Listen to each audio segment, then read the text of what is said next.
आपने ये देखा कि डीजल की कीमत में कमी की है हुकूमत ने।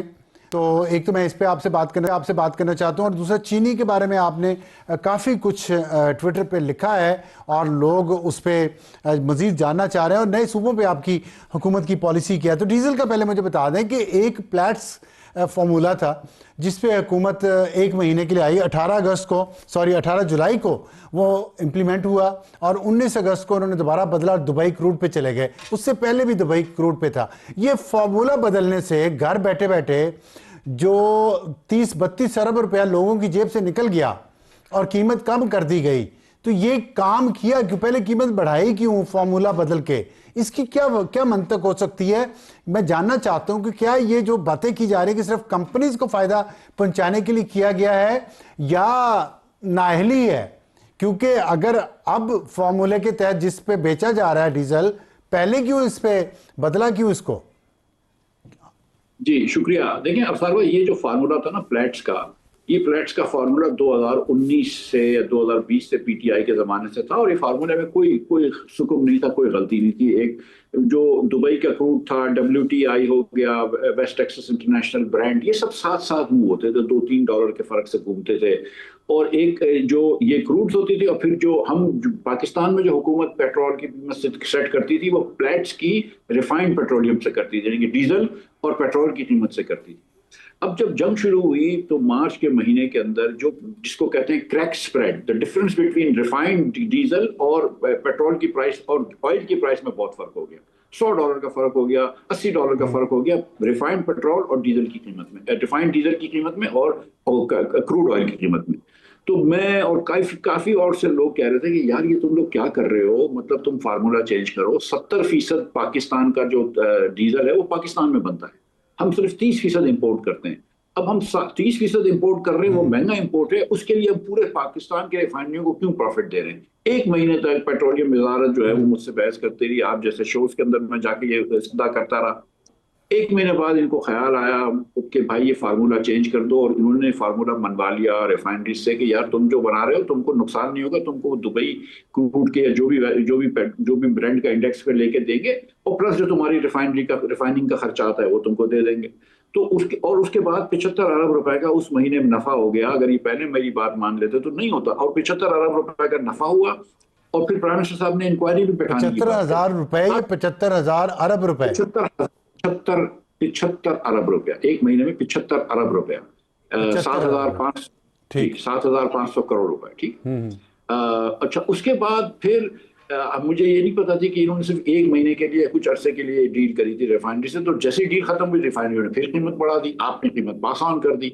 अच्छा, वहां पे क्रैक स्प्रेड जो था वो बढ़ता रहा, 40 हो गया था, 50, जब जंग खत्म हुई तो क्रैक स्प्रेड कम हो गया। फिर जब वापस लड़ाई शुरू हुई तो क्रैक स्प्रेड बढ़ गया, और इनफैक्ट अगर तेल $90 का है, क्रूड ऑयल, तो क्रैक स्प्रेड 95 का हो गया। मतलब क्रैक से ज्यादा महंगा रिफाइनिंग हो गई मार्जिन, और रिफाइनरी जो है वो पैसे कमा रही है। कोई रिफाइनरी मना तो नहीं करेगी पैसे कमाने का, और वो पैसे धड़ाधड़ कमा रहे हैं। फिर थोड़ा सा शोर मचा तो फिर ये इन्होंने वापस एक महीने के लिए किया। मैं समझता हूँ कि ये परमानेंटली फार्मूला चेंज कर देना चाहिए। हुकूमत का सवाबदीद है, ये रिफाइनरीज का सवाबदीद तो नहीं है। हुकूमत परमानेंटली फार्मूला चेंज कर दे कि भाई अब क्रूड पे देंगे पैसे। तो मेरे ख्याल से ये इतना हुकूमत को मसला क्या है कि वो रिफाइनरीज को इतना फायदा पहुंचाना चाह रही है, जबकि अवाम चीख रहे हैं? और डीजल तो वैसे भी कमर्शियल गाड़ियों में इस्तेमाल होता है, तो उनको वो सारा डायरेक्ट असर आता है आम इस्तेमाल की, रोजमर्रा की इस्तेमाल की अशिया पर और पैसेंजर बसों पे जिस पे आम लोग सफर करते हैं।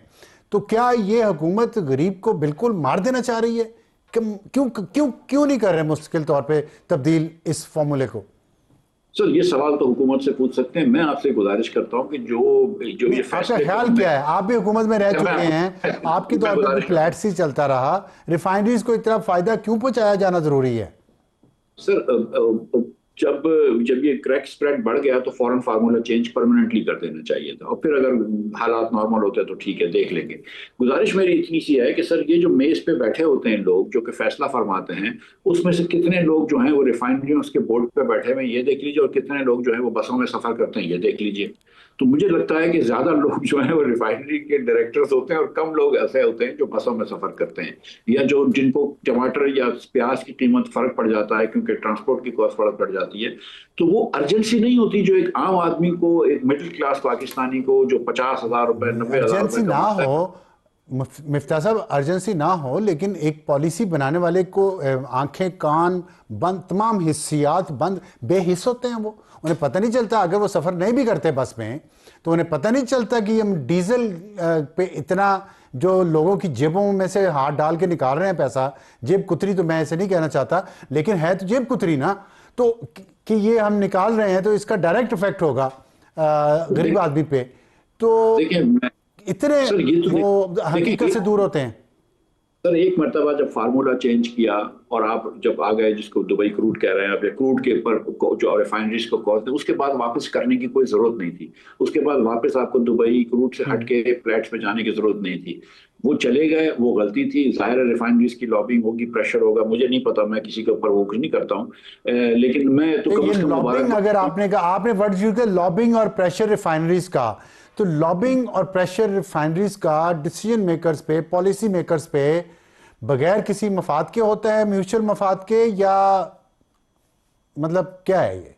सर देखिए, गुजारिश ये है कि सिर्फ लॉबिंग रिफाइनरीज की नहीं है। आप देखें 7 मार्च को इन्होंने ऑयल मार्केटिंग कंपनीज को एक हफ्ते में 20 अरब रुपए का नफा दे दिया, सिर्फ लोगों की जेब से। कि उन्होंने कहा था कि 55 रुपए बढ़ने वाले हैं, 15 मार्च को आपको बढ़ाने थे, तो आपने 7 मार्च को बढ़ा दिए कि शॉर्टेज ना हो।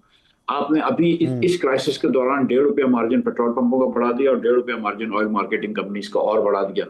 आप दुनिया भर में चले जाए ना अफसार भाई, तो पेट्रोल जो है ना वो बेसिकली कॉस्ट पे बिकता है, और पेट्रोल पंप वाला पैसे कैसे कमाता है? आप उसके स्टोर में घुस जाते हैं, कुछ सिगरेट की डब्बी खरीद ली, कोई कुछ कुछ कुछ कुछ चीजें खरीद ली, कोई कोक खरीद ली, कोई साबुन खरीद लिया, उससे वो पैसे कमाते हैं। ये तो इनका लॉस लीडर होता है, या एक दो मतलब 1-8% कमा ले, इसके ऊपर भी इनका मार्जिन बढ़ा दिया। तो फिर क्या है आप ये? देख लीजिए तो फिर क्या है ये? सर, क्यों क्यों तो फिर सर मेरा बताए ये ना, नतीजा निकला। ये सही है, लेकिन क्यों फिर ये क्यों करते हैं ऐसी पॉलिसीज? वजह सर मेरा मफाद हैं कि नहीं है?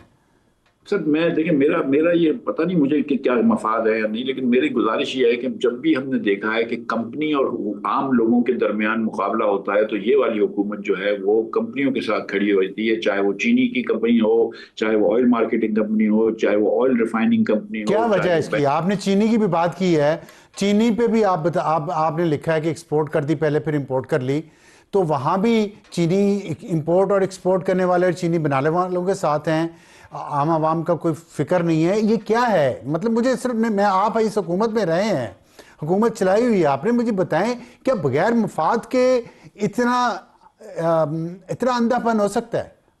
मैं ये जानना चाहता हूं, और ऑनेस्टली जानना चाहता हूं, बगैर मफाद की हो मुझे सकता है? अब साल भाई देखें, सच्ची बात यह है कि मैं उनमें से नहीं हूं कि जो इस तरह वो खाली पीली इल्जाम तराशी करे। ठीक है, मैं नहीं करता हूं, आपको जानते हैं, मैं किसी के दिल में नहीं जानता हूं, किसी की नीयत नहीं जानता हूं, लेकिन मैं ये तो फिर समझता हूं कि नाअहली है, तो फिर नाअहली है या बेहिसी है? आप कुछ नाम तो दें ना कि नाअहली है कि बेहिसी है। नाम देता, 3 चीजें कह देता हूं। एक तो ये कि ग्रॉस नाअहली थी, और मैं ये समझता हूं कि इसकी जो प्राइम मिनिस्टर ने इन्वेस्टिगेशन डीजल की प्राइस की करी थी, रिफाइनरीज को नफा हुआ, वो सही किया।